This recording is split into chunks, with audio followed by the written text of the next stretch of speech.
Oke, untuk video kali ini kita akan memberikan instruksi untuk TM3 dan TM4 agar teman-teman nggak bingung apa yang sebenarnya kita lakukan pada TM-TM selanjutnya.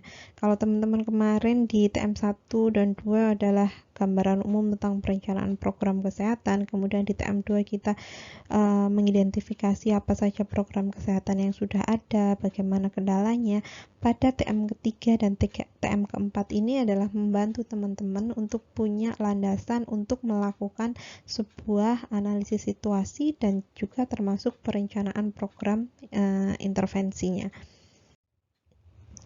Nanti sesi kuliah untuk TM3 ini akan ada sesi 1 dengan Dr. Arif, kemudian sesi 3 dan sesi 4 dengan Bu Muji, kemudian pada sesi kuliah kita di TM keempat akan ada Bu Ratna dan Bu Nyoman. Semuanya akan dilakukan di kelas besar, kecuali di TM 4 nanti di akhir perkuliahan akan ada breakout class sesuai dengan kelompok masing-masing. Oke. Kalau kita lihat di TM3 dan TM4 ini kita akan belajar tentang berbagai pendekatan yang dapat dilakukan oleh perencana program gitu ya. Nah, kemarin kita juga belajar bahwa dalam melaksanakan kegiatannya Puskesmas itu punya diminta untuk melakukan pendekatan keluarga. Jadi dalam PISPK itu disebutkan bahwa pelayanan UKM itu dilakukan dengan pendekatan pendekatan keluarga. Nah, lalu apa bedanya dengan pendekatan ini? Pendekatan yang kita akan pelajari ini ya. Nah, kalau di pendekatan keluarga yang di PISPK itu, kalau kalian baca buku panduannya, itu lebih pada menjelaskan tentang bagaimana lokus dari sasaran program-programnya Puskesmas. Mereka itu lebih harusnya melibatkan keluarga, baik mulai dari analisis situasi sampai perencanaan programnya. Semuanya bertujuan untuk menyehatkan atau keluarga lagi, tidak ngomongin individu. Itu yang ada di pendekatan keluarga. Nah, ini beda dengan apa yang kita pelajari di TM3 dan TM4. TM3 TM4 ini kita akan banyak belajar tentang pendekatan sistem, EPID, PRISID, kemudian socio-ecological of health behavior. Apa yang akan kita pelajari tadi, 4 pendekatan ini sebenarnya pasti ada lebih banyak dari 4 pendekatan ini ya. Selain 4 ini tuh ada banyak gitu, tapi yang kita pelajarin 4 ini. 4 ini itu akan membantu Anda untuk menentukan cara berpikir dalam memahami masalah dan juga menyusun cakupan intervensi yang dibutuhkan. Oke, misalnya begini. Setiap saya mulai perkuliahan di perencanaan evaluasi pada semester-semester yang sebelumnya, saya selalu tanya kepada mahasiswa, menurut teman-teman apa sih data yang harusnya dikumpulkan saat kita melakukan analisis situasi atau saat kita akan memahami masalah kesehatan pada kelompok sasaran begitu ya. Banyak yang akan mengangkat tangan. Satu mahasiswa menyatakan, oh apakah saya akan tanya Bu, apakah masyarakat di sini olahraga atau enggak? Kemudian ada mahasiswa lain yang bilang, oh saya juga akan tanya Bu, apakah mereka makan makanan bergizi atau tidak? Mahasiswa lain tanya lagi, saya harusnya tahu Bu, sosioekonominya mereka seperti apa? Kemudian mereka bisa akses pelayanan kesehatan atau tidak? Apakah mereka sudah tahu program-program kesehatan ini atau tidak, begitu ya. Dan semuanya akan menyampaikan seperti itu. Jadi ada satu mahasiswa akan menyampaikan 1-2 pertanyaan, kemudian satu mahasiswa menyampaikan pertanyaan yang lain lagi, 1-2 pertanyaan lagi, begitu. Tapi apakah cukup dengan pertanyaan-pertanyaan tadi? Atau saat saya tanya lagi, adakah pertanyaan lain lagi gitu? Apakah cukup dengan pertanyaan yang sudah disampaikan sebelumnya? Mereka akhirnya diem gitu ya, bingung. Apalagi sih sebenarnya harusnya ditanyakan. Nah, pendekatan ini atau apa yang tadi kalau kita mengajukan pertanyaan tanpa menggunakan pendekatan yang kita pakai, itu pasti akan sangat tidak struktur dan beresiko melewatkan hal-hal penting yang harus diketahui. Kita nggak tahu, apakah kita harusnya tahu dong bagaimana misalnya setiap individu itu penerimaannya terhadap program, atau saya juga harusnya tahu bagaimana apakah puskesmasnya sudah melakukan program tadi dengan baik atau tidak, gitu. Misalnya begitu. Kan pasti akan ada banyak hal-hal lain selain hal-hal individu yang ditanyakan oleh mahasiswa-mahasiswa pada pertanyaan-pertanyaan ini. Kalau kita lihat kan ini semuanya kan mesti ngomongin tentang individunya gitu ya, tapi kan kita nggak tahu tuh lingkungannya seperti apa, fasilitas kesehatannya seperti apa, padahal kita dalam merencanakan program pasti juga harusnya tahu tentang hal-hal tersebut. Jadi ingat, dalam analisis situasi itu sebenarnya kita nggak hanya tahu tentang perilaku kesehatan orang atau sasaran saja, tapi termasuk bagaimana lingkungannya berpengaruh terhadap perubahan perilaku tersebut. Nah, untuk memudahkan cara berpikir tadi, biar tidak ada pertanyaan yang terlewat, maka kita bisa menggunakan kerangka berpikir yang sudah dijelaskan dalam salah satu pendekatan. Jadi kalau kita belajar 4 pendekatan, kita bisa pakai salah satunya. Kalau kita pakai 4-4-nya, justru kita juga akan bingung, karena pasti satu pendekatan ini satu variabel ini akan muncul pada lokus-lokus yang berbeda pada pendekatan yang berbeda. Misalnya gini, ini adalah salah satu contoh bagan socio-ecological of health behavior. Ini pendekatan yang socio-ecological begitu ya. Menurut socio-ecological of health behavior, perilaku kesehatan itu dipengaruhi intrapersonal, interpersonal, institusional, community, sampai ke public policy. Nah, dalam memahami masalah kesehatan, yang bisa kita lakukan adalah memahami hal-hal ini, baik mulai dari intrapersonal sampai ke public policy.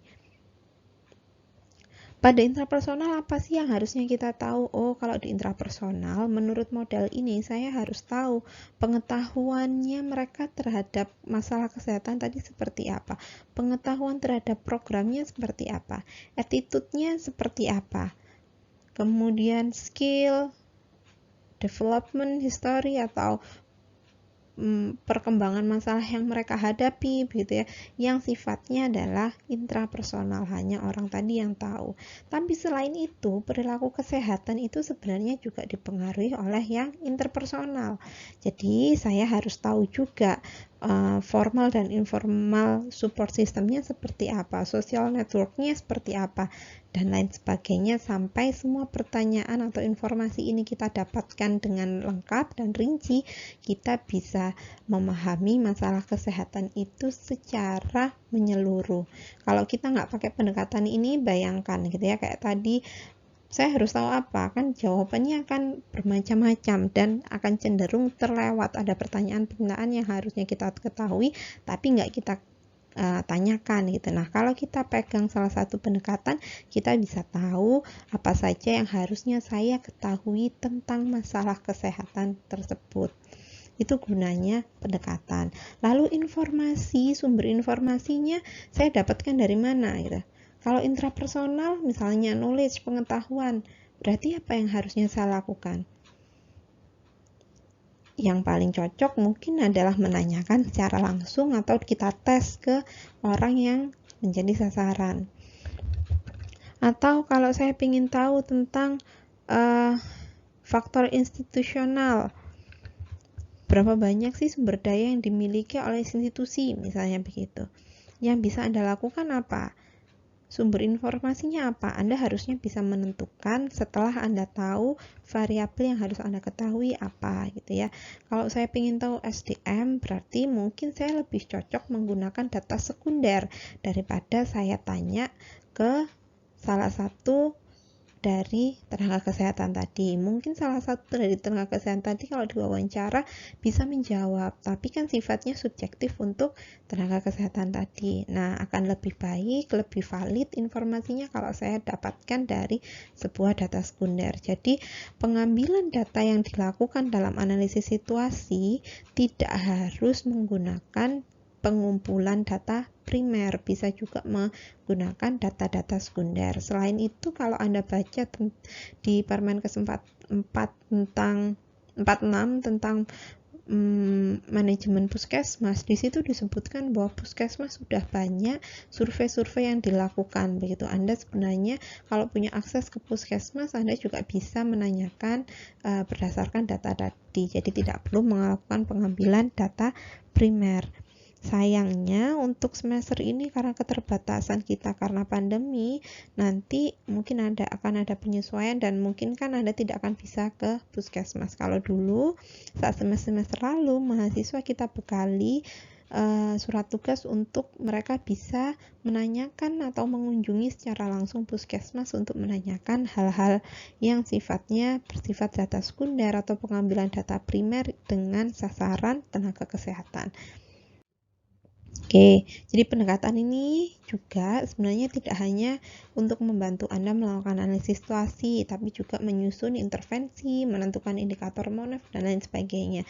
Misalnya kalau mau menyusun intervensi, kita tahu bahwa perilaku kesehatan tadi ada dipengaruhi oleh 5, mulai dari intrapersonal sampai ke public policy. Berarti intervensi yang saya harus lakukan juga harus mencakup hal-hal tadi, mulai dari intrapersonal sampai public policy. Tidak hanya bertumpu pada perubahan perilaku saja, tapi kita lupa perilaku intrapersonal saja, tapi kita lupa untuk melakukan advokasi pada public policy yang kemungkinan mempengaruhi perilaku tersebut. Jadi pendekatan ini juga membantu Anda untuk memberikan arahan dalam penyusunan intervensi, termasuk juga indikator indikator yang digunakan untuk monitoring dan evaluasinya. Oke, untuk kita pada semester ini kita sudah bagi kelompoknya. Kemarin kita sudah tunjukkan siapa saja kelompoknya, anggota kelompoknya untuk masing-masing kelompok. Sekarang kita lakukan pembagian untuk kelompok tadi. Jadi untuk kelompok 1 akan menggunakan pendekatan epidemiologi untuk menganalisis masalah-masalah kesehatan pada program UKM yang P2M. Kelompok 2 menggunakan pendekatan prinsip untuk menganalisis yang ada di UKM-nya Promkes. Socio-ecological overall behavior digunakan untuk kesehatan keluarga dan pendekatan sistem untuk UKM yang gizi. Sebenarnya ini hanya untuk memudahkan saya membagi kelompoknya, jadi langsung dibagi pendekatan UKM, tapi pada kenyataannya Anda bisa menggunakan pendekatan ini untuk memahami berbagai masalah kesehatan gitu ya. Kalau kamu mau pakai socio-ecological behavior untuk mencari tahu tentang UKM program masalah kesehatan yang ada di UKM Promkes pun juga boleh. EPID untuk masalah gizi itu juga boleh. Jadi sebenarnya pasangannya bisa, kombinasinya bisa bermacam-macam tergantung dari kebutuhannya. Yang kita lakukan di sini untuk memudahkan saja, jadi langsung dibagi pendekatan dan UKM-nya. Lalu sasaran programnya siapa? Karena kita tahu bahwa perencanaan itu dilakukan pada level puskesmas, idealnya perencanaan yang kalian lakukan juga sesuai dengan sasaran puskesmas tadi, masyarakat yang ada di wilayah kerja puskesmas. Tapi karena kembali lagi ke keterbatasan kita di semester ini, maka kita bisa gunakan untuk kita mulai menyusun program-program yang ada pada level dengan sasaran programnya di level kabupaten kota. Karena kemarin kan kalau kita lihat ada banyak teman-teman yang satu domisilinya di kabupaten kota atau juga di level provinsi. Jadi terserah teman-teman sasaran programnya. Kemarin kita sudah mudahkan dengan sama-sama satu lokasi begitu ya. Kemudian jangan lupa nanti untuk melakukan kegiatan perencanaan dan evaluasi, Anda harus memperhatikan kebijakan perencanaan program selama pandemi dan juga protokol kesehatannya. Kemudian untuk step by step dalam perkuliahan ini dalam satu semester, perhatikan target pembelajaran untuk setiap pertemuan. Misalnya di TM3 dan 4, targetnya adalah Anda tahu pendekatan yang Anda gunakan kira-kira akan mengumpulkan data apa saja, informasinya gitu ya. Nanti pada TM berikutnya sesuai dengan kontrak, misalnya Anda harus sudah bisa menentukan prioritas masalahnya. Di TM selanjutnya Anda sudah bisa menentukan akar penyebabnya sampai akhirnya melakukan evaluasi terhadap program yang sudah dilakukan. Baik, jika ada pertanyaan nanti mungkin kita bisa diskusi entah dengan media apa begitu ya, atau bisa lewat page-nya. Terima kasih, semoga tidak ada yang bingung dengan apa yang harus kita lakukan sampai akhir semester ini.